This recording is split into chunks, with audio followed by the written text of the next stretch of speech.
The Albanese government should use our close relationship with the United States of America and the United Kingdom to free Julian Assange and bring him home.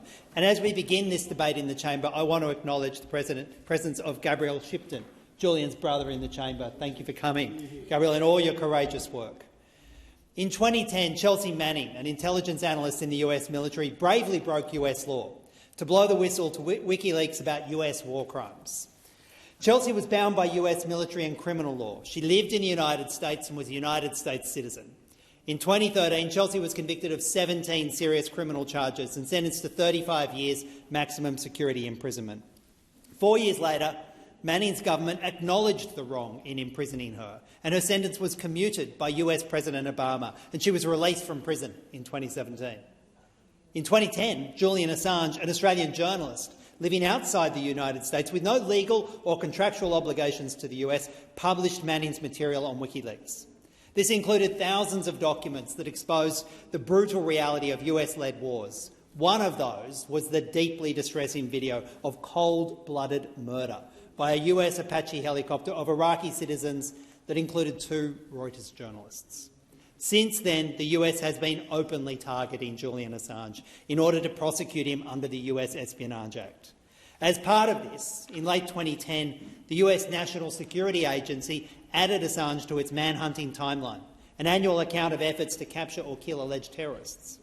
For the decade that followed, the US named Assange as effectively an enemy of the state, and in 2019 he was charged with multiple breaches of the Espionage Act, with a maximum sentence of 175 years in prison. For the past 4 years, Assange has been held in solitary detention in a UK maximum security prison, awaiting extradition to the US. It's now 2023, and Julian Assange is still in jail, still hounded by the US, and where is his government? What is it doing?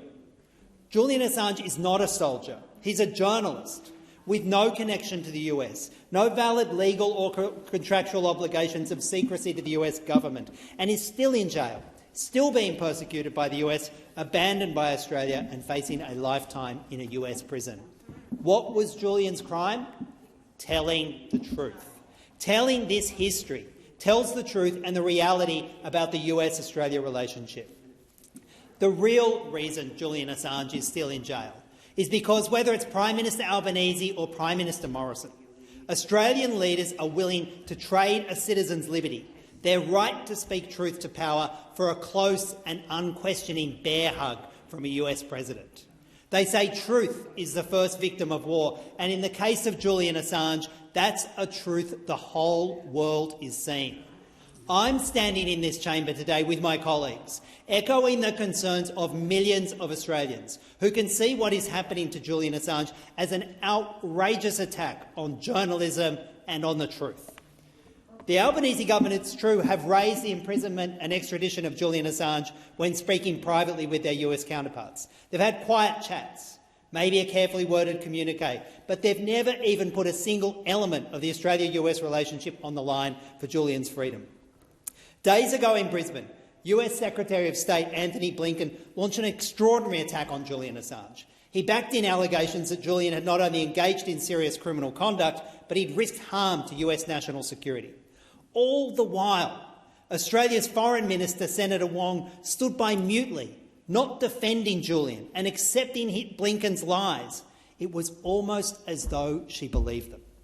The US relationship, we're told, is critically important to both countries, and many hoped this would work in Julian's favour. But the reverse, it seems, is true. We have the US saying to our Prime Minister, buy our nuclear submarines, fighter planes and missiles, host our bases, embed our spies, don't forget to smile like it's good for you, and by the way, we will jail your people whenever we choose. And what is Prime Minister Albanese saying? Sure, what a deal.